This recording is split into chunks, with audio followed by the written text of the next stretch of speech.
Yo soy un politólogo que estoy más especializado en mirar los escenarios desde un punto de vista más histórico, un poco más atrás, los grandes efectos, ¿no? Ujú. Como para entender los escenarios en su contexto, pero no solamente en el contexto político de este momento y el informe y que dice la página 2 y la página 3, sino qué es lo que viene sucediendo en América Latina, qué es lo que podemos nosotros esperar Ujú. de aquí a unos años, de aquí a unos meses, ¿no?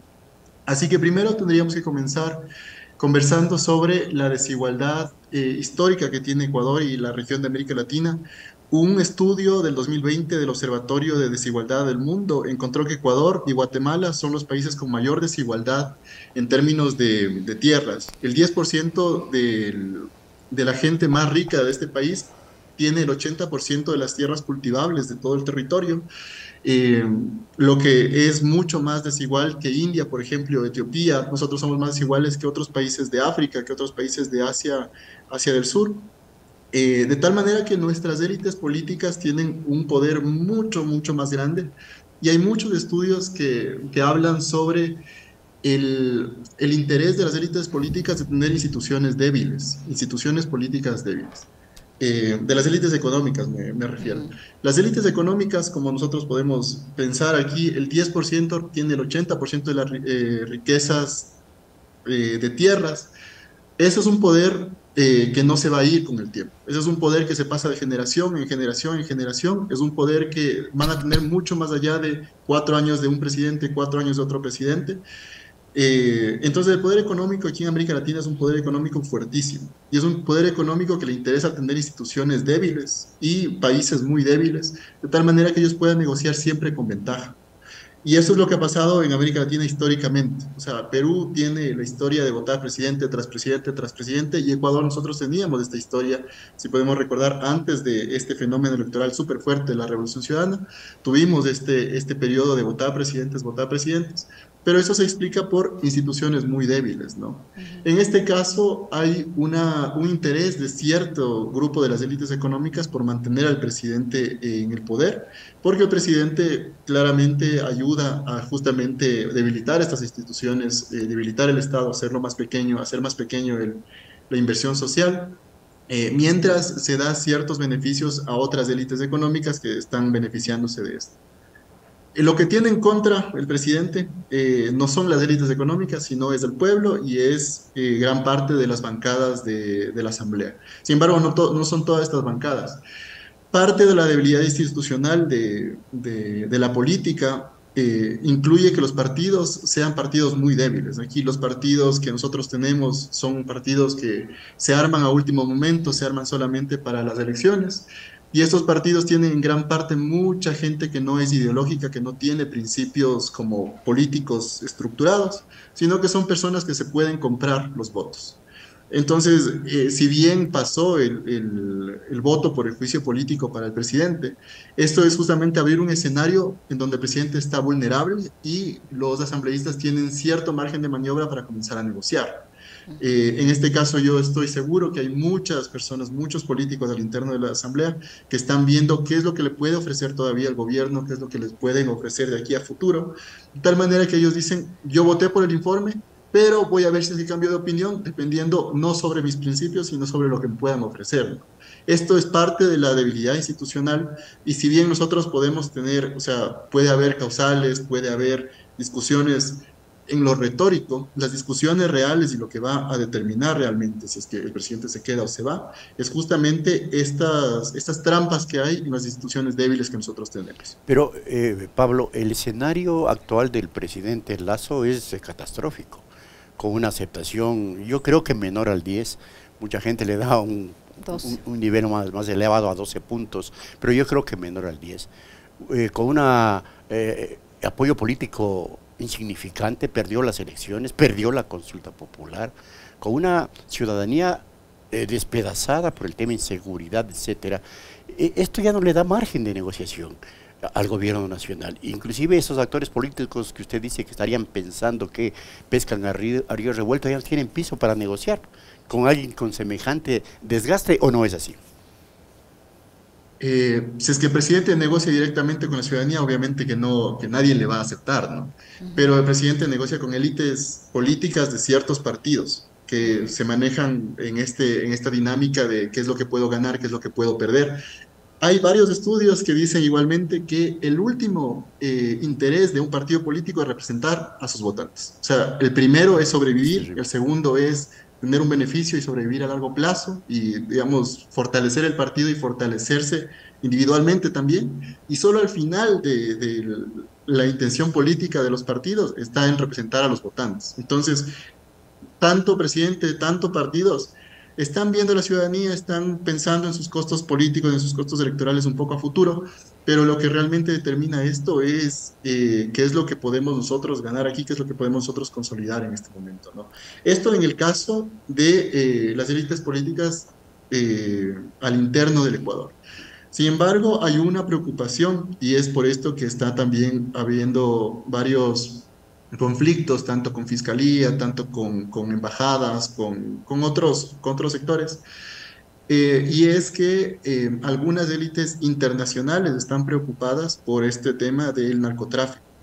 Este tema de que Ecuador se ha convertido en un país de paso preferido para la droga que viene de Colombia o alguna que viene de Perú y nosotros mandamos a los países de Europa o a los países de América del Norte, esto sí preocupa a ciertos sectores internacionales que apoyaban inicialmente al presidente porque es un presidente que está más del lado de los principios económicos de estas élites, pero que puede afectar directamente a estos países porque ellos también se ven afectados por el crimen que todo este flujo de droga puede crear en sus países también.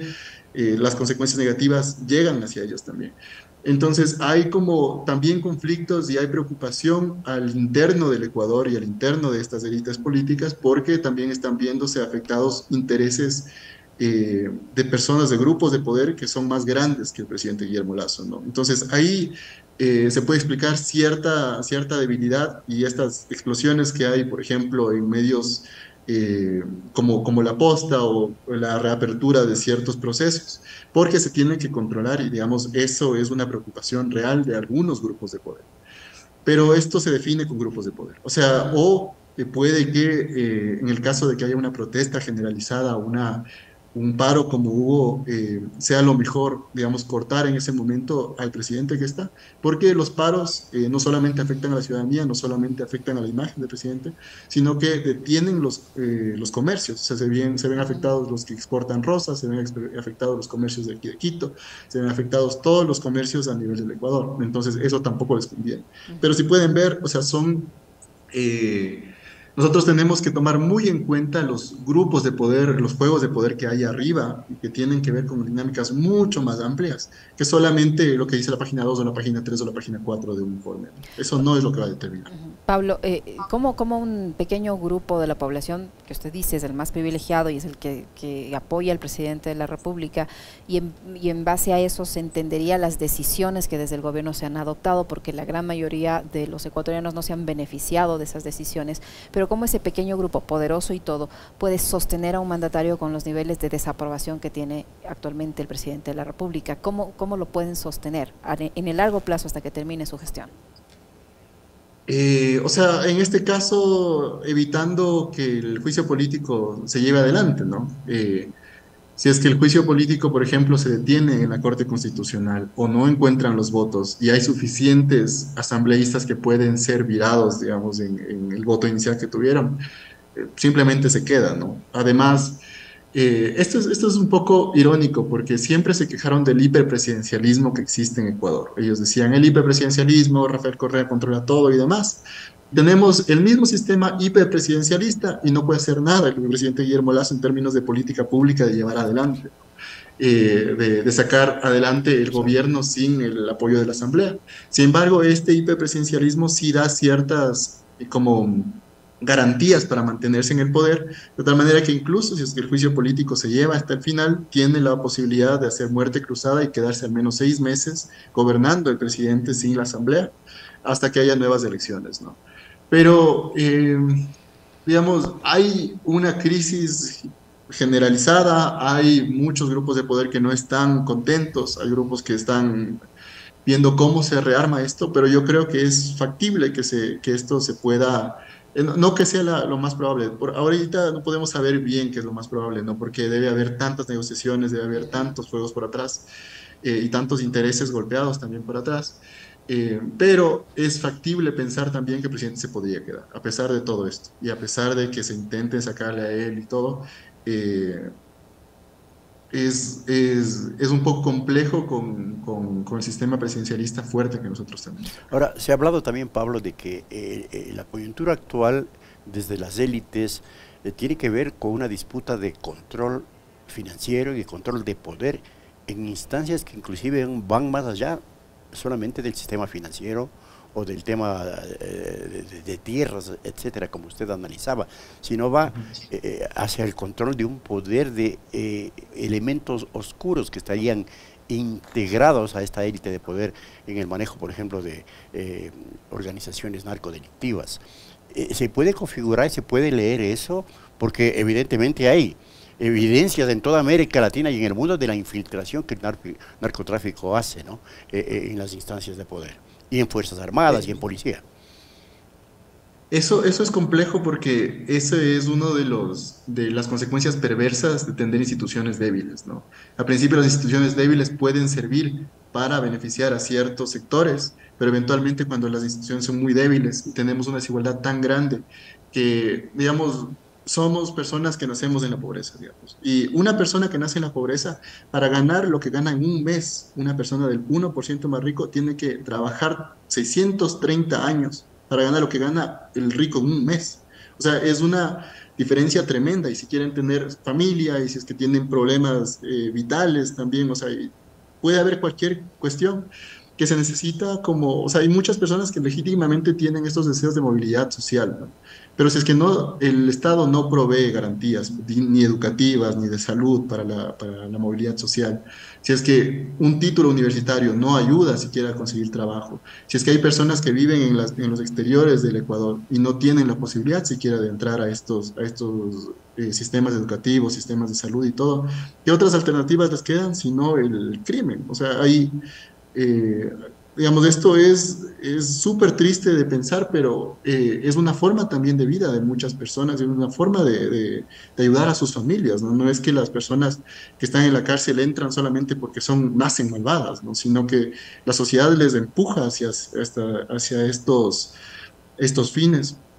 Y con instituciones débiles, con una sociedad que requiere de apoyo, o sea, es más fácil que el crimen organizado entre, ¿no? Y el crimen organizado entre y después en ciertos sectores y después va generalizándose en el Estado, ¿no? O sea, es una de las consecuencias perversas que nosotros tenemos de tan grande desigualdad, y de tan pocas políticas públicas que hay realmente para cambiar este sistema.